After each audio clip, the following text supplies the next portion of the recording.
O senador Marcos Duval apresentou o projeto de lei número 816 de 2021, que altera a lei número 8038 de 28 de maio de 1990, para prever que a decisão monocrática de ministro do Supremo Tribunal Federal ou do Superior Tribunal de Justiça que reconheça ou decrete nulidade de ato praticado em processo penal somente terá eficácia após sua ratificação por órgão colegiado. Na justificativa do projeto, o parlamentar declarou: no último dia 8 de março de 2021, uma decisão monocrática tomada pelo ministro Edson Fachin do Supremo Tribunal Federal deixou toda a sociedade brasileira estarrecida. No habeas corpus impetrado em 3 de novembro de 2020, em favor de Luiz Inácio Lula da Silva, o ministro relator concedeu a ordem para declarar a incompetência da 13ª Vara Federal da Subseção Judiciária de Curitiba para o processo e julgamento das ações penais do Tríplex do Guarujá, do sítio de Atibaia, referente à sede do Instituto Lula e relativa a doações ao Instituto Lula, determinando a remessa dos respectivos autos à Seção Judiciária do Distrito Federal. A decisão foi tomada diversos anos após o início daquelas ações penais, após intensos e desgastantes julgamentos tornados públicos pelo 4º Tribunal Regional Federal e pelo próprio Supremo. A decisão tomou a comunidade jurídica de assalto e trouxe ainda mais insegurança jurídica para nosso país. A extemporaneidade da decisão monocrática do relator dos processos da Operação Lava Jato apenas demonstra algo que esse parlamento há anos observa: o quão é perigoso o poder de decisão monocrático de um ministro, máxime na seara penal. Por tal razão, apresentamos o presente projeto de lei. Criamos a previsão de que a decisão proferida monocraticamente por ministro do Supremo Tribunal Federal ou do Superior Tribunal de Justiça, que reconheça ou decrete nulidade de ato praticado em processo penal, somente terá eficácia após ser ratificada pelo órgão colegiado competente. Assim, o novel artigo 38-A da Lei nº 8038 de 1990 impede que decisões monocráticas penais polêmicas de nulidade passem a produzir efeitos imediatos, mas não obstaculiza o desenvolvimento dos trabalhos pelo tribunal, uma vez que o efeito suspensivo decairá de forma tácita se não houver referida manifestação de rejeição por 2 ministros do tribunal. Certos que estamos aprimorando e moralizando o processo penal que rege as decisões do Supremo Tribunal Federal e do Superior Tribunal de Justiça, apresentamos a presente proposição e desejamos contar com o apoio dos nossos nobres pares. O presidente do PTB, Roberto Jefferson, endossou. O senador Marcos Duval apresentou o projeto de lei para evitar que ministros do STF concedam decisões monocráticas que possam anular atos processuais de grandes operações. Precisamos apoiar a aprovação deste projeto. Em entrevista ao site R7, o senador Marcos Duval relatou: converso com embaixadores com frequência que me dizem que, apesar de tentarem trazer investimentos para cá, têm dificuldade por causa dessa insegurança jurídica. É óbvio que os ministros sabem que uma decisão importante como essa, no caso de Lula, causará consequências, inclusive na Bolsa de Valores e no câmbio. Uma ponta afeta a outra. Então, estou falando aqui de algo que transcende a questão Lula. Como não se tem decisões conscientes, vamos tentar organizar as regras do STF. Não se trata de interferência entre poderes. Nosso papel é justamente criar e aperfeiçoar leis. Ademais, o parlamentar avaliou que o projeto conta com parcela significativa de apoio no Congresso. Na semana que vem, vou conversar com o Pacheco, mas sinto que todos estão apoiando. Talvez a oposição, como o PT, não queira apoiar por achar que é algo contra o Lula. Por meio de suas redes sociais, ele anunciou: noticiários nacionais e internacionais reconheceram a importância do meu projeto de lei número 816 de 2021, que impede decisões monocráticas do STF. O STF deve fazer cumprir a legislação estabelecida por nós congressistas e sancionada pelo presidente da República, mantendo o equilíbrio entre os 3 poderes. O poder de decisões monocráticas representa um perigo à estabilidade do nosso país. Em entrevista à Jovem Pan News, ele ressaltou: não é uma interferência e intervenção em outro poder. Nós somos do Legislativo. O que o Congresso coloca em pauta e é votado vigora. E o STF, o Judiciário, tem de cumprir o que foi determinado no Congresso. Hoje temos algumas decisões monocráticas que são muito polêmicas. A sociedade fica indignada. Meu eleitorado abordou, mandou e-mail. A gente precisava mandar uma resposta à sociedade. O que podemos fazer é legislar. Juntei minha equipe legislativa do Senado. A gente quer acrescentar esse parágrafo dizendo que as decisões em matéria penal, no que se refere a nulidades, não podem ser monocráticas. O colegiado ratifica ou não. Tendo no mínimo 2 ministros contrários, o processo para e depois volta para ser ratificado ou não. A gente sabe que o presidente da República escolhe os ministros, escolhe dentro de um perfil que se assemelha a ele dentro de sua ideologia. Não podemos dizer que são estritamente técnicas as escolhas. Há uma tendência, há uma forma de pensar. Temos de criar uma regra para isso, para que a gente não vivencie o que estamos vivenciando. A sensação que temos é de que voltamos ao passado quando não se dá credibilidade ao país. Voltei a ouvir sobre o descrédito do país, bolsas caindo. Estive reunido com embaixadores que estão temerosos de conseguir recursos para o Brasil por conta da estabilidade jurídica. Não é só questão de tirar a competência por causa do Lula. Afeta a geração de empregos, o cidadão brasileiro que está lá na ponta passando fome. Ademais, ele advertiu: vocês sabem que qualquer movimento de parte dos parlamentares há receio de uma invertida. Tem parlamentares que respondem no STF e ficam acanhados. Se fizer qualquer movimento que desagrade o STF volta a pautar os processos em que parlamentares respondem. Isso inibe, realmente inibe. A gente percebe uma covardia do Congresso referente a isso. Não é entrar em rota de colisão, discurso de fim do STF. Somos o poder legislativo, temos de fazer a legislação para ponderar as ações do STF. Não é amordaçá-los, não é blindar os parlamentares, é chegar a esse equilíbrio. Hoje a sociedade participa muito da questão política nacional, sabe-se mais quem são os parlamentares do que quem são os integrantes da seleção brasileira. Temos de estar em contato. Percebo que tem projetos, a CPI da Lava Toga está impossível por conta desse cenário. Impeachment de ministros do STF, há um freio de mão puxado de determinado ministro, não vejo possibilidade.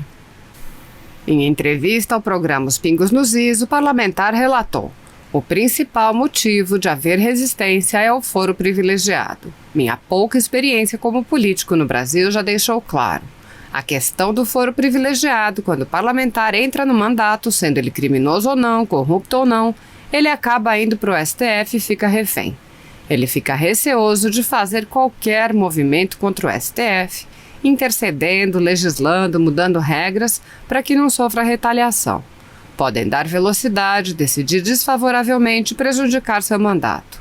Por isso, sou favorável a que não tenha esse foro privilegiado para que não estejamos a cargo do STF. A sensação é de regressão, de que voltamos no tempo. Era de que estávamos evoluindo no combate à corrupção, agora é de que voltamos. Deitar na cama e achar que não estamos cumprindo nosso papel, deixar um país melhor. Tenho uma filha de 15 anos, prometi que deixaria um país melhor para ela, mas é difícil. A democracia não ocorre na velocidade que a gente gostaria. Sei que não tenho apoio total do Senado, mas espero que tenha da maioria. Quando fazemos movimentos de impeachment, Lava Toga, contrapondo decisões de ministros, a gente percebe que eles freiam um pouco. Não param, mas freiam um pouco. É importante esse projeto ser aprovado para que vire uma regra e não tenhamos mais decisões como esta. Pode ser que eu tenha represálias, que tenha consequências como Daniel Silveira teve, mas a gente não pode ficar de braços cruzados. Senhor presidente, Juscelino, deputado Fernando Rodolfo e os demais que estão presentes de forma virtual, antes de adentrar ao mérito da causa, efetivamente eu gostaria de conclamar ao presidente desta Câmara, na pessoa do senhor Lira, para que ele, de forma objetiva, chame a responsabilidade para os membros dessa casa para efetivamente tratar a questão da prisão do deputado Daniel Silveira. Ontem nós vimos o ministro do Supremo Federal mentir aos pares ao falar que houve perda de prazo da defesa, mas ele esqueceu de falar aos pares dele que ele vem cerceando o acesso ao devido processo, que é o IP 4828 e o 4781, falando que ele foi citado de forma ilustrativa na denúncia, quando na decisão dele, que me concedeu vista e devolveu o prazo, ele concorda que sim, existem fatos contra o investigado. Ele mentiu diante dos pares dele quando falou que apreciaria o pedido de liberdade do deputado, quando, na realidade, no dia 10 ele já havia indeferido e maldosamente deixou de publicar para que a defesa não pudesse impetrar o remédio apropriado. A casa não pode se calar diante dos arroubos e das violações seguidas que acontecem à letra constitucional. Quando esta casa se manifestou massivamente pela manutenção da prisão do deputado, devolveu imediatamente ao relator do processo, o ministro senhor Alexandre de Moraes, a obrigação, não a prerrogativa, mas a obrigação de se manifestar pela manutenção ou não da prisão. E a Constituição é clara ao afirmar que, em sendo permitida a liberdade provisória com ou sem fiança, isso para quem comete crime, deverá o magistrado conceder a liberdade, aplicando a ela tantas medidas cautelares entenda necessário. Ontem, como um lobo solitário, mas porém com o vigor de um decano da casa, o ministro Marco Aurélio defendeu, legalista que é, positivista que é, o respeito à Constituição e foi calado. Foi manietado, falou que não aceitava mordaça, mas foi amordaçado, quando conclamou os outros ministros a votarem a situação do deputado. Essa casa não pode se calar aos constantes atos de violação à Constituição. Nós temos um parlamentar preso, não é um parlamentar preso, é toda a Câmara presa na pessoa do deputado por uma violação que não existiu. Se houve excesso, como bem disse o deputado que antecedeu na fala, se houve excesso, esse excesso tem que ser dirimido por esta casa. Eventuais abusos têm que ser dirimidos por essa casa. Nós não podemos permitir que um poder se imiscua nas atribuições do outro. E é um precedente muito perigoso, senhor presidente Lira, é um precedente muito perigoso de membros dessa casa, que se abra e se permita essa situação. Em relação ao processo propriamente dito, essa defesa entende, como foi dito, que hoje se julgaria apenas se seria, as preposições foram admitidas, as representações foram admitidas, o que se julgaria, pelo que foi dito, que seria a juntada de outros fatos para poder compor o apensamento. Na realidade, nós estamos vivendo momentos processuais diversos, em que, diante de uma admissibilidade prévia, está se incorporando fatos novos, que, conforme dito pelo deputado, foi antes da sua diplomação, e isso fere o devido processo legal. Nós não podemos que nessa casa ocorra o mesmo que está ocorrendo no STF, em que a Constituição é rasgada, em que a Constituição é interpretada de acordo com as convicções políticas, quando, na realidade, se não estão satisfeitos com a letra da Constituição, promova-se uma nova Constituinte, conclame-se para a edição de uma nova Constituição. Mas o que não se pode é interpretar a Constituição de acordo com as conveniências e ideais políticos e, principalmente, como nós estamos vendo claramente nos meios de comunicação, em que, isoladamente, o ministro, para satisfazer questões pessoais, usa o seu poder de interpretação da Constituição para poder punir de forma excessiva um crime que ainda não foi formada a culpa. Inverte-se o devido processo legal. A prisão nesse país é a exceção. E para o senhor ministro Alexandre de Moraes virou regra. Isso não pode ser admitido. A prisão só é admitida quando for efetivamente formada a culpa. E isso não pode ser admitido, perdurar a prisão de um deputado, sem que a casa tenha reconhecido a sua culpa, sem que tenha existido o devido processo legal para, depois de formada a culpa e com trânsito em julgado, aí sim, em sendo impingida uma sanção corpórea que seja maior de 5 anos, para poder propiciar um regime semiaberto, ou maior que 8 anos, um regime fechado, aí sim, na vara de execução, iniciaram a pena. O deputado ele está sendo apenado 2 vezes. Uma, quando esta casa se calou diante do STF, e se calou de novo diante do silêncio do ministro Alexandre de Moraes, que tinha a obrigação funcional tinha a obrigação, como magistrado, de substituir a prisão do deputado por medidas cautelares, e assim não fez. E não fez por questões pessoais, não porque respeita a letra da lei, não porque se submete à letra constitucional. E essa casa está de joelhos diante dos abusos reiterados da Corte Maior. E isso é inadmissível num Estado democrático de direito. Fala-se muito em democracia nessa casa, fala-se muito em respeito à Constituição. Esse é um dos paradigmas do mandato. E sistematicamente nós estamos assistindo de forma passiva um governo indireto que é exercido pelas mãos da minoria de membros da Corte Maior. Como eu disse na sessão anterior, dá-se prazo para o presidente da República, um dos chefes, o chefe único do Executivo, responder ao questionamento do ministro por que ele não fez isso, por que ele não fez aquilo. Por que o próprio ministro Alexandre de Moraes não respeita o regimento interno, não respeita a lei positivada, que é o Código de Processo Penal, não respeita a Constituição e faz o que tem que ser feito de forma escorreita, sem questões pessoais. Enfim, me desculpa se me exaltei, mas é que eu não posso me calar diante de alguns arroubos. Falar que a defesa perdeu prazo para poder atribuir que essa defesa é fraca, nada mais é do que uma falácia. É porque eu não posso, diante do juramento que eu fiz diante da Ordem dos Advogados do Brasil, exercer uma plena defesa sem que eu tenha conhecimento da inteireza dos fatos. Desde junho do ano passado eu busco acesso aos autos. Antes de escoar o prazo, eu fiz pedido de vista ao Alexandre. Ou ele não quis ver, ou a assessoria dele não passou. Eu prefiro acreditar na primeira hipótese. Então eu peço a vossas excelências que tudo indica que vai ser admitida as preposições, porque já está desenhado, já está claro para esse advogado isso. Eu vim aqui hoje não no intuito de me contrapor a essa admissão, mas vim aqui hoje levantar a voz para uma pessoa que está há 26 dias injustamente presa, e essa casa está calada.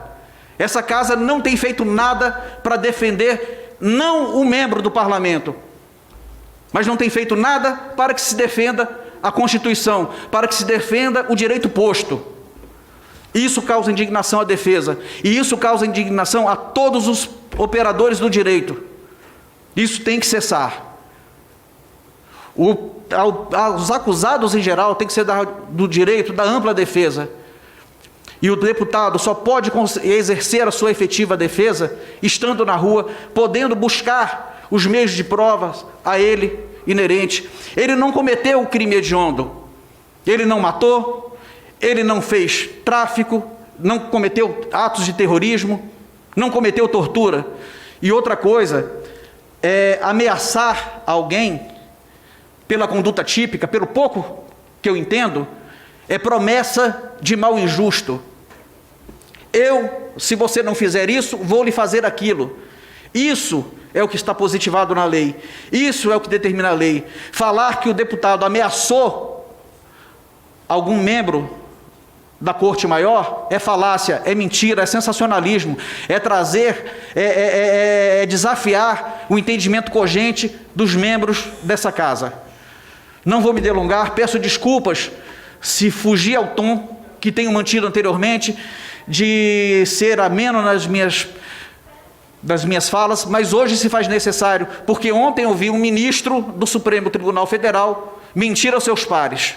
Muito obrigado, senhores deputados.